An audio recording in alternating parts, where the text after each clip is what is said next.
Assalamualaikum. Salam sukses. Jaya. Keluarga Smapen dimanapun berada, selamat menikmati video-video keren berikut. Jangan lupa like, komen, dan subscribe ya. Kita juga nggak tahu asal apa, kita ikut CPNS aja itu kerjanya apa. Yang penting CPNS. Setelah kita ikut, alhamdulillahnya mungkin rezeki kita ya, kebetulan kita diterima.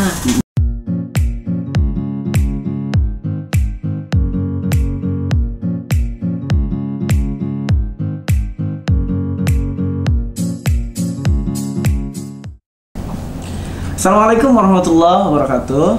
Kali ini kita kedatangan tamu istimewa kembali bersama seorang ibu yang cantik sekali. Beliau dikenal dengan panggilan Ibu Rosi. Kita menduganya nih aslinya dari Italia sepertinya, tapi nanti untuk lebih jelasnya kita coba tanya-tanya lebih jauh tentang beliau. Ibu Rosi, assalamualaikum. Waalaikumsalam. Apa kabar Ibu Rosi? Alhamdulillah baik. Ibu Rosi, baik. Untuk pertama itu panggilan Rosi itu sejak kapan, Bu? Panggilan Rosi itu sejak kita bekerja. Tapi kalau kita panggilan biasanya, kalau panggilan di rumah biasanya kan untuk di tetangga itu dipanggil Iga. Cuma di tempat kerja kebiasaan mungkin apa nama depannya itu ya Rosi, mungkin kayak enak gitu. Jadi dipanggil Rosi. Kalau nama panjangnya siapa, Bu? Nama panjangnya ya Rosida. Rosida. Ada embel-embel lain, Bu, tambahan? Enggak ada tambahan. Ya? Rosida gitu ya? Iya. Kalau Ibu Rosida aslinya dari mana, Bu? Kalau aslinya sebetulnya kita ini kelahiran Banjarmasin. Banjarmasin. Oh iya. Cuman kan kalau orang tua hulu sungai. Hulu sungainya di mana, Bu? Di Amuntai. Oh, Amuntai. Dua-duanya. Bukan, kalau itu kalau ibu yang di Amuntai, kalau bapak Kabupaten Banjar, Martapura. Jadi apa namanya? Blasteran. Iya. Blasteran Martapura. Iya. Baik, Bu, kalau dulu itu sempat tinggal di Amuntai berarti, Bu, ya? Enggak, sejak kecil kita dilahirkan di Banjarmasin, jadi ikut orang tua aja, jadi nggak pernah ke Amuntai. Sudah di Banjarmasin. Ini keluarga kecil. Masih ada? Sekarang sudah meninggal yang tua-tuanya, cuman yang masih hidup kan ibu aja. Kalau bapak sudah meninggal. Ibu di Amuntai? Ibu kebetulan tinggal di Banjarbaru. Oh, di Banjarbaru. Banjarbaru itu apa tuh, sejak dulu atau? Banjarbaru sejak tahun 1996. 1996. Iya. Jadi ibu tuh sekolah di Banjarmasin dari SD gitu ya. Dari kecil sekolahnya di Banjarmasin. Maksudnya ibu orang tua atau Ibu Rosi? Oh, kalau kita ya sejak kecil dilahirkan di Banjarmasin, jadi sekolahnya juga di Banjarmasin semuanya. SD-nya SD mana, Bu? Sekarang SD Karamekar yang di samping Gelanggang, dulu namanya SD Pekapuran Baru. Lulus tahun 1982. 82, sebelum lahir. Iya, betul. Terus SMP-nya? SMP kebetulan di SMP 3. SMP, oh iya. Dan SMA-nya kebetulan kita di SMA sini. Oh, alumni SMA 7 Banjarmasin. Cuman bukan yang di negeri, itu waktu itu yang swastanya Smagripen 1988 lulusnya. Jadi masuk kategori mengabdi ke alma mater gitu ya? Iya. Waktu itu kepala sekolahnya siapa, Bu? Waktu itu kepala sekolahnya Haji Muhammad Adriani. Pak Haji Muhammad Adriani sudah meninggal, Bu, ya? Sudah meninggal. Kemudian kuliah. Kuliahnya di mana, Bu? Kebetulan kita ini alhamdulillah kuliahnya di swasta. Di swasta. Di Upaya Universitas Ahmad Yani, mengambil jurusan manajemen Fakultas Ekonomi. Lulus tahun 1994. Setelah lulus langsung menikah atau gimana? Setelah lulusnya pas betul tebakan Ustaz, langsung menikah. Langsung laku. Iya, betul. Masih hangat. Iya. Langsung menikah dan sambil bekerja, atau bekerja itu ketika masih kuliah atau seperti apa? Kebetulan riwayat pekerjaan kita ini ya dibilang cukup lama juga ya, hampir 31 tahun. 31 tahun. Sejak tahun 1989. Nah, di sini kita mau cerita dulu. Kita kan lulus SMA tahun 1988. 88. Habis itu kan kita kuliah satu semester. Setelah kita kuliah satu semester, kebetulan ada penerimaan CPNS waktu itu. Kita juga nggak tahu asal apa, kita ikut CPNS aja itu kerjanya apa.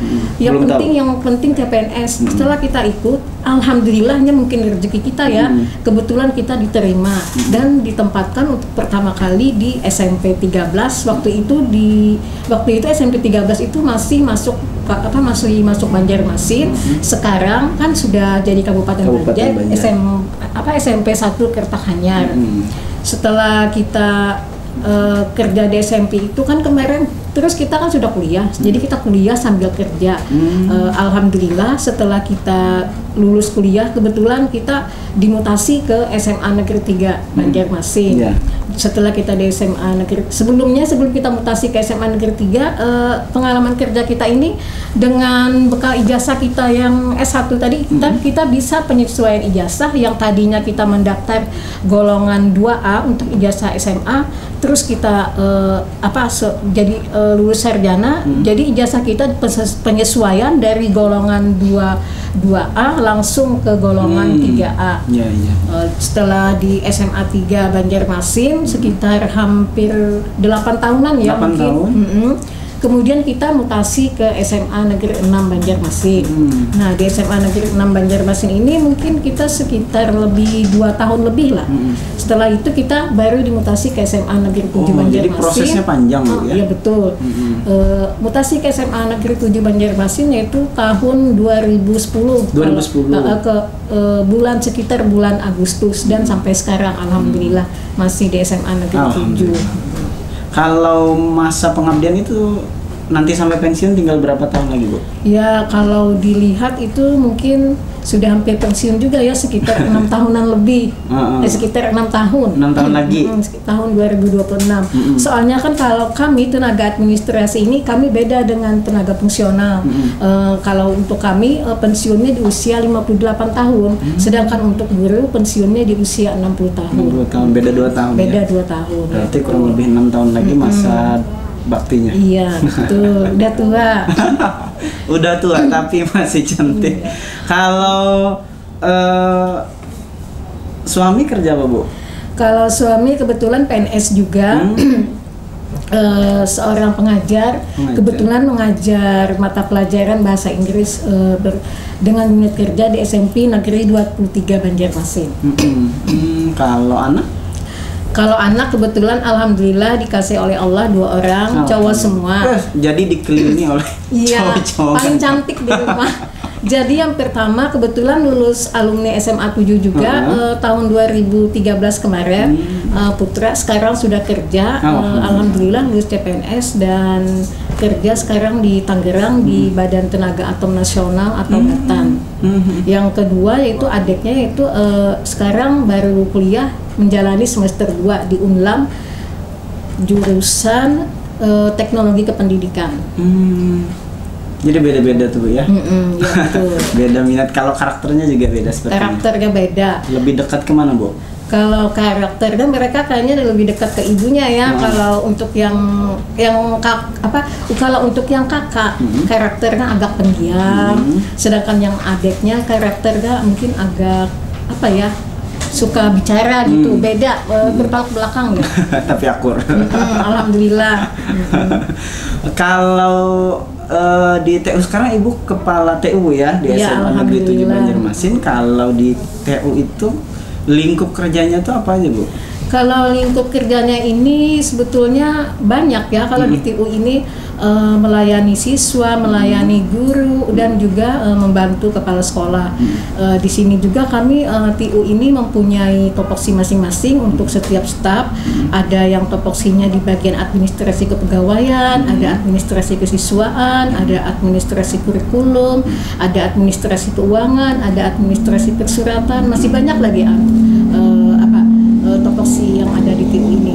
Cuman kami di sini kan mempunyai staf TU ada 5 orang. Jadi kami tidak semua bagian administrasi ini kan dipegang oleh semua TU. Jadi yang adanya saja yang seperti kayak yang administrasi kepegawaian, administrasi keuangan itu kan dipegang oleh TU. Kalau selama pengalaman bekerja sebagai administrasi sekolah, suka dukanya itu seperti apa? Suka dukanya itu yang pasti. Sukanya dulu. Kalau sukanya ya kalau kita bekerja dengan ikhlas, kita kan akan menikmati kerja itu. Kalau dukanya itu ya kalau kita mau mengerjakan sesuatu terus kita kan disuruh misalkan oleh suatu instansi, kita harus melengkapi data itu diberi batas waktu. Sementara kan kita harus meminta kepada teman-teman yang ada di sini, biasanya kita gimana ya, ini nih kayaknya tuh sempat nggak kita nih mengusulkan apa yang kita usulkan tadi dengan batas waktu yang itu tuh. Cuman dengan kegigihan kita dan juga dengan teman-teman mensupport, akhirnya kan apa yang kita takutkan tadi akhirnya kan tercapai. Jadi mungkin itu dukanya kalau kita tuh rasa ada takut kalau tidak memenuhi standar gitu. Ada tekanan tersendiri. Ada tekanan. Kalau dalam masa pandemi ini pelayanan seperti apa? Kalau masa pandemi ini pelayanan kami masih tetap jalan normal. Cuman mungkin ada perbedaan sedikit dengan sebelum pandemi. Kalau pandemi ini kan kita pelayanan tadi tetap jalan, cuman kami batasi. Misalkan kami ada shift untuk turun setiap hari, dan juga itu yang kalau ada shift itu kami seperti melayani ada siswa yang ingin legalisir raport, otomatis kan kami harus melayani di sekolah. Jadi kami ini pakai shift. Sementara kalau untuk surat menyurat kami bisa dengan sistem online dengan daring. Jadi mereka bisa menghubungi nomor WA kami dan insya Allah kami siap memberikan membuatkan surat rekomendasi mereka dengan cara mereka melampirkan biodata mereka. Jadi alumni mungkin yang perlu keperluan surat menyurat, keterangan segala macam bisa melalui online gitu. Iya, bisa melalui online. Kemudian Bu, untuk ini kan ke depan mungkin akan ada wacana new normal. Iya. Kalau dari pandangan Ibu sendiri terkait wacana itu seperti apa, Bu? Kalau new normal ini sebetulnya kita mengikut aja ya apa yang diinstruksikan, cuman kita akan mengikuti aturan apa yang ada di new normal itu. Mungkin pelayanan kita nanti ke depannya kan kita setiap ada siswa mungkin yang ingin minta layanan ke tata usaha, mungkin akan kami batasi. Misalkan tidak semuanya seperti yang hari-hari biasa, tidak semuanya lagi bisa masuk ke ruangan TU. Ini juga untuk mencegah penyebaran virus COVID-19. Bu, untuk pemirsa sekalian nih mungkin ada pesan-pesan atau nasihat atau kalau istilah Banjar itu pepadah untuk pemirsa sekalian yang mungkin bisa jadi pegangan supaya bisa mengikuti teladan Ibu dalam perjalanan karir sehingga bisa bertahan sukses seperti sekarang ini, Bu. Silakan. Kalau untuk pepadah kita lah, ujar orang tua tuh bahasa Banjar lah, pepadah orang Bahari. Janganlah kita menunda suatu pekerjaan. Apabila kita ada suatu pekerjaan, kerjakanlah sesegera mungkin. Sebab kalau kita menunda suatu pekerjaan, hari ini kita menunda, kemungkinan besok kita ada lagi pekerjaan yang akan datang. Akhirnya kan kita menumpuk. Jadi kalau kita sudah menumpuk, akhirnya kan kita akan jadi malas. Jadi cuma kepada kita tadi itu, ujar Bahari tadi itu, jangan menunda-nunda suatu pekerjaan. Kalau bisa kerjakanlah sesegera mungkin. Insya Allah apa yang kita kerjakan semuanya akan selesai. Ibu ada mau menyampaikan IG mungkin atau jalur komunikasi lain, Facebook dan lain sebagainya, biar nanti pemirsa sekalian mungkin bisa langsung berkomunikasi dengan Ibu suatu waktu kalau mau lebih dekat lagi. Oh, kalau kita kebetulan untuk IG nggak aktif, mungkin bisa lewat Facebook aja. Facebook atas nama apa, Bu? Atas nama Rosidah SE di Facebooknya. Rosidah SE. Oke, baik. Sampai di sini dulu, Bu. pertemuan kita pada kesempatan kali ini, obrolan yang sangat menarik sekali dan mudah-mudahan mendatangkan manfaat untuk kita semuanya. Amin. Ibu terima kasih telah meluangkan waktu dan jangan lupa pemirsa sekalian like, komen, dan subscribe ya. Dan juga tadi yang mau langsung berhubungan dengan Ibu Rosi bisa di Facebook beliau Rosidah SE. Iya. Terima kasih. Assalamualaikum warahmatullahi wabarakatuh. Waalaikumsalam.